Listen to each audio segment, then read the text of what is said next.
Otep Família, mais um vídeo no canal. Desde já agradecendo vocês, todas e todos, por estarem fazendo as inscrições no nosso canal, ativando o sininho de notificações, compartilhando nossos vídeos, deixando o like de vocês. Deixa o like aí que é muito importante, por favor. Muito obrigado aos novos e novas inscritas e inscritos. Somos um pouco mais de 1.450 nesse canal. Sejam todos e todas muito bem-vindos. Este é o África no Centro, canal para nós discutirmos relações étnico-raciais, história e antropologia, as contribuições que as populações africanas do continente e da diáspora legaram para a humanidade sempre a partir da perspectiva do pan-africanismo. Família, hoje a gente está aqui para trocar uma ideia.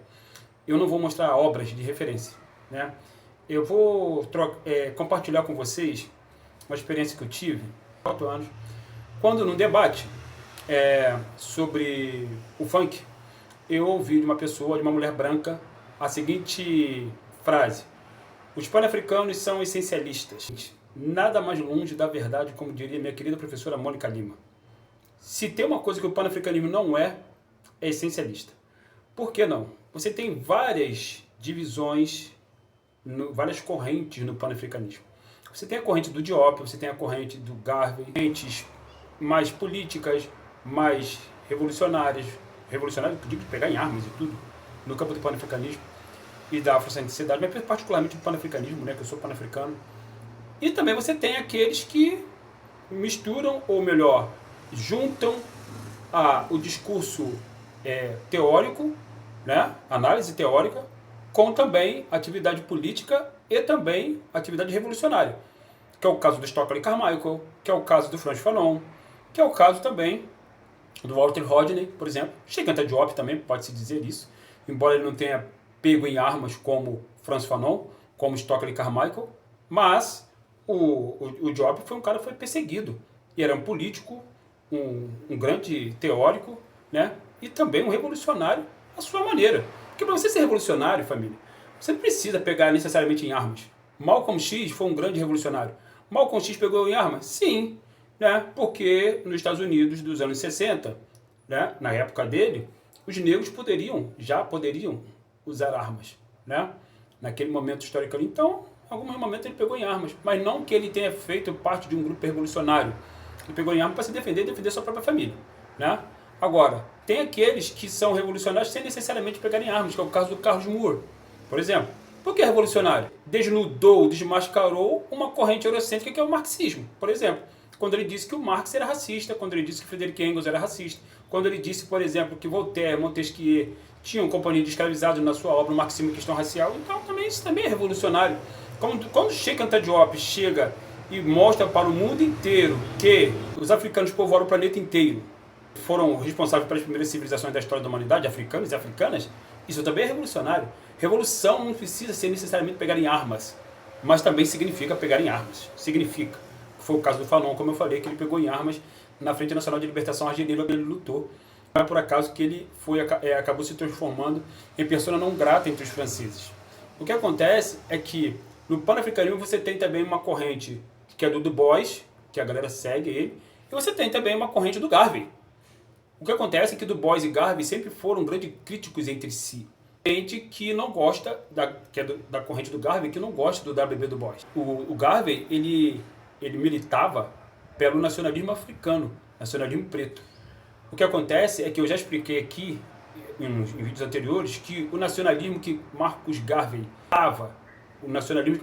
defendia, é o nacionalismo no sentido não xenofóbico da coisa como o nacionalismo europeu, mas no sentido de proteção dos pretos no continente africano e na diáspora, fundamentalmente. Até porque os africanos, por antropologia, são xenofílicos e não xenofóbicos. São pacíficos e não agressivos. Mas não significa dizer que os africanos não sabem se defender. Seja na base, numa forma teórica, né, de maneira teórica, seja de maneira verbal, oral, argumentativa, como muitas das vezes eu participei de debates, né, inclusive com gente marxista, né, gente da esquerda, ou seja com gente até da direita mesmo, racistas mesmo, claramente racistas. Já tive a oportunidade de participar de debates assim. Então, quando se fala que o pan-africanismo ele é essencialista, isso é um equívoco gigantesco, tá, família? É essencialista, se vocês quiserem saber quem é o eurocentrismo. Ainda que você tenha duas correntes ali, que, como diz o grande Abdias do Nascimento, andam em linhas paralelas, que é o marxismo e é o capitalismo, mas lá na frente, como diz o Abdias, eles se encontram em algum lugar. Esse algum lugar é o eurocentrismo. A ideologia marxista, ela advoga uma coisa, a ideologia capitalista, ela advoga outra coisa. Mas em que ambas concordam? Ambas concordam que os brancos são superiores aos negros particularmente. Ambas concordam que a civilização surgiu na Europa. Ambas concordam que os brancos deveriam dominar o planeta. Civilizados, são civilizadores do planeta. Os cursos são muito parecidos, se não iguais. Né? Só vocês pegarem as cartas de Marx, que está documentada na obra do Carlos Moore, né, o Marxismo e a Questão Racial, que vocês vão ver ali. E da mesma forma você pega ali, de repente, algumas falas do Adolf Hitler, e ali está o mesmo discurso racista. Então, o essencialismo ele é eurocêntrico. Eu não estou dizendo que comunismo e nazismo são a mesma coisa, eu não estou dizendo isso. Não tem ninguém aqui dizendo isso. Fique enegrecido o que eu estou falando aqui. O que eu estou dizendo é que o marxismo, embora seja uma corrente supostamente progressista, porque fala em revolução do proletariado, fala em tomada de poder da classe trabalhadora, fala em ditadura do proletariado, foice e martelo, aquela coisa toda, né? Fala em fim da burguesia, controle do estado da economia. O panafricanismo já advoga isso desde sempre, até porque os africanos construíram essa visão do controle de estado, né? do estado controlar a economia. Várias civilizações africanas, Kush, Kemet, Gana, Mali, Songhai, eram estados centralizados que controlavam a economia. Essa visão da burguesia, isso nunca existiu no continente africano. Agora, por outro lado, se o marxismo ele propõe isso, ele propõe um estado que não combata o racismo, porque Marx em momento nenhum fala em combater racismo, até porque ele era racista, até porque ele não estava preocupado com os pretos, ele estava preocupado com os brancos, como Adolf Hitler estava preocupado com os brancos. Ainda que não tivesse preocupado com os brancos marxistas, comunistas. Adolf Hitler foi contra o comunismo. Isso aí, todo mundo sabe disso. Ele culpou os comunistas pelo incêndio no Reichstag alemão, nos anos 30, durante a sua ascensão, que foi bancada pela burguesia alemã, bancada pela burguesia francesa, bancada pela burguesia estadunidense. Está documentado isso, inclusive, numa obra que não é nem pan-africana nem nada. IBM e o Holocausto, está documentado ali, a obra de Edwin Black. Só vocês verem lá quem foi que bancou, quem foi que sustentou a pesquisa, o censo dos judeus na Alemanha e depois na Europa nazista. Quem foi? Foi os Estados Unidos, através da IBM. Está documentado lá. Está documentado. Os Estados Unidos ele é responsável, capitalista. Os Estados Unidos é capitalista, responsável pela ascensão do genocida, do racista Adolf Hitler. Então, é importante salientar isso. Agora, que existe uma visão da superioridade racial do homem branco nesses dois lados, é lógico que existe. Até porque, como é que o marxismo, por exemplo, os marxistas geralmente concebem o continente africano? A partir da escravidão, a partir da chegada do homem branco, sempre o homem branco protagonista, sempre o homem branco, ainda que escravista, ainda que saqueando o continente africano, praticando imperialismo, mas sempre o homem branco sendo o protagonista, nunca os pretos. Pode ver as obras, estão aí, nunca os pretos. Eles estudam a escravidão, eles estudam as mazelas que a polícia provoca nas favelas, né? Mas sempre colocando os brancos, controlando, ainda que eles falem contra o racismo, etc. Mas no discurso dos marxistas, os brancos estão sempre no controle, sempre no protagonismo, nunca como coadjuvantes. E os pretos sempre como coadjuvantes, inclusive no próprio continente africano. Podem reparar, as obras são imensas, estão todas aí à sua disposição para vocês verem, para vocês pesquisarem, para vocês analisarem, como eu já fiz esse exercício. Aliás, eu já fiz esse exercício debatendo com os marxistas, por exemplo, porque para eles o continente africano é apenas um lugar onde os escravizados já eram lá pegos e trazidos para as colônias. Para eles o continente africano não levou nada para a humanidade, nada, né? Nada, é só um lugar de dispensa da Europa. Né? E detalhe, eles ainda acham, os marxistas acham que os africanos eles não conseguem se libertar por si mesmos, eles precisam aprender com o branco como se libertar da opressão do branco. É simples assim. Eu estou voltando para falar do que eu fiz parte de um grupo de pesquisa marxista, né? A partir do materialismo histórico dialético, lá no Rio, eu fiz parte.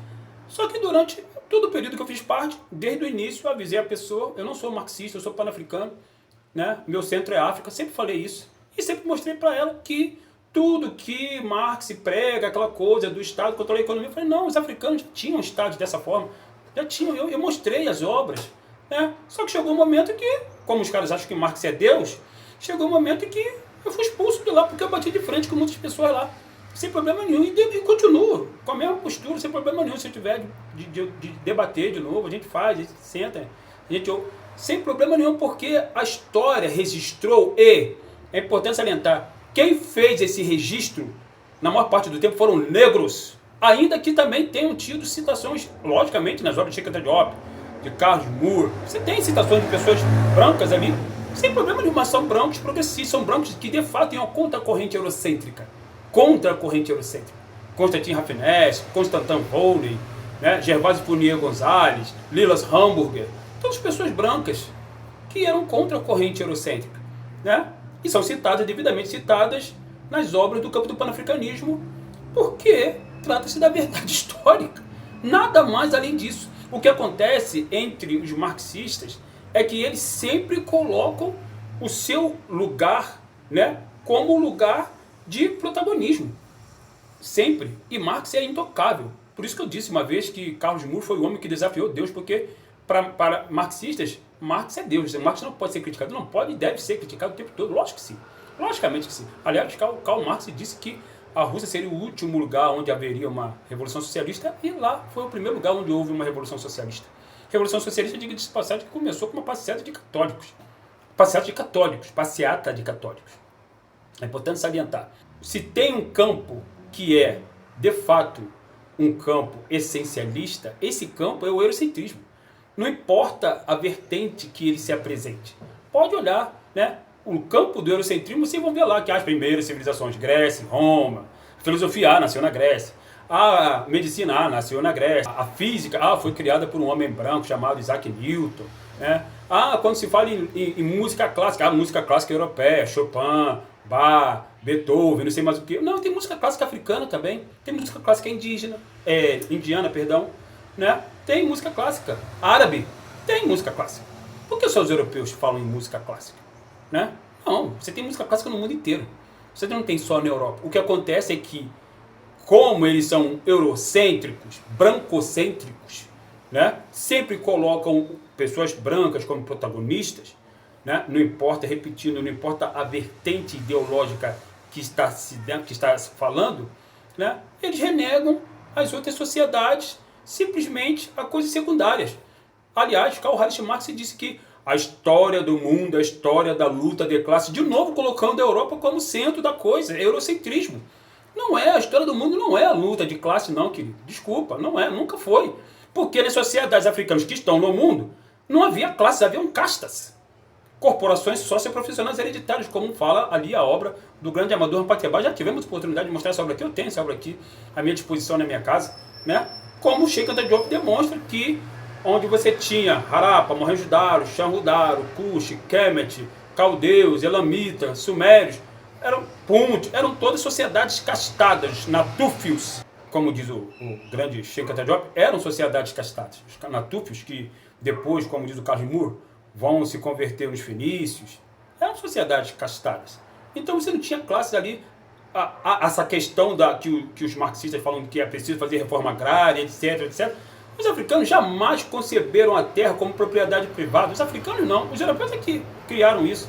Os africanos não. Então, a reforma agrária no continente africano, ela nem precisava acontecer, porque a terra sempre foi de usufruto coletivo. Simples assim.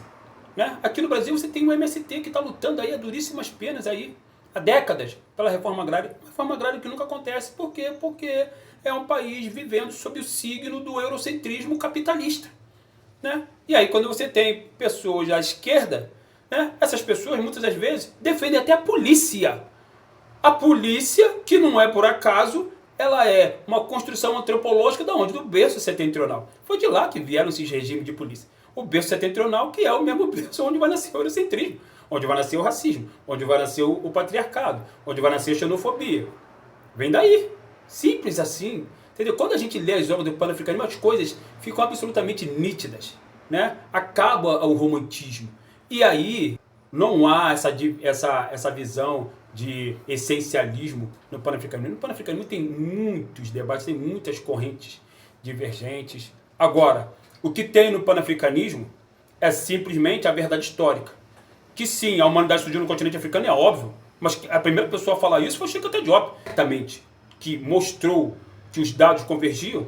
Cheikh falou, aqui está a verdade, foi Cheikh Anta Diop. E que as primeiras civilizações seriam no continente africano, é óbvio, porque não era um capricho. Não é porque a gente quer, não concerne a nossa vontade. Era uma questão lógica que as primeiras civilizações se dariam no continente africano, é óbvio. Que, inclusive, as primeiras civilizações da Europa também seriam pretas. Como Cheikh Anta Diop demonstra nas suas negras e cultura. Inclusive, as civilizações da América, a primeira seria preta, como foi a civilização Olmeca. Está demonstrada na obra do Paté Diagne, está demonstrada na obra do Ivan Van Sertima, está demonstrada ali. Só que quando se fala dos Olmecas, aí as pessoas querem colocar chineses no meio, como se no continente africano não tivessem pessoas de olhos puxados. Tem pessoas de olhos puxados no continente africano, a matriz africana no mundo, inclusive, ela é genética. Né? Ela é genética. Até a questão do albinismo, os africanos tinham. Não é por acaso que o albinismo prevaleceu no B-setentrional e lá vão se existir populações brancas que vão criar todas essas visões, racismo, xenofobia, patriarcado, né? Capitalismo, nazifascismo, tudo isso serão criados por essas populações do B-setentrional, os proto-gregos, os proto-arianos, os proto-aqueus, os proto-doros, serão eles que vão criar, milhares de anos depois, por conta das suas experiências terríveis naquele lugar durante 40 mil anos, onde eles viveram sob o gelo, viveram durante milhares de anos sendo homem das cavernas. Sociedades africanas são sociedades que não viveram em cavernas. Para a gente fechar aqui esse vídeo, a ideologia, qualquer ideologia, ela é fruto, qualquer visão ideológica é fruto de uma construção antropológica. É simples assim. É simples assim. É por isso que o capitalismo nunca surgiria no continente africano, como eu respondi para um marxista, que ele disse para mim, num debate que eu estava fazendo lá no Sindicato dos Petroleiros, há um bom tempo, já foi 2014, 2013 isso, né? Eu estava lá, fui convidado, e aí ele chegou para mim no final do debate e falou para mim baixinho, para ninguém ouvir: se o continente africano tem alguma coisa de bom, é porque o capitalismo não surgiu lá. Eu falei para ele, nem poderia, porque isso é antitético, é alienígena ao continente africano. Simples assim. Dado o recado, venham todos e todas fazer o meu curso de História da África e de Letramento Racial. Aulas síncronas comigo. Estamos juntos sempre. Em breve a gente volta aqui para um novo bate-papo. Hotep, África no Centro.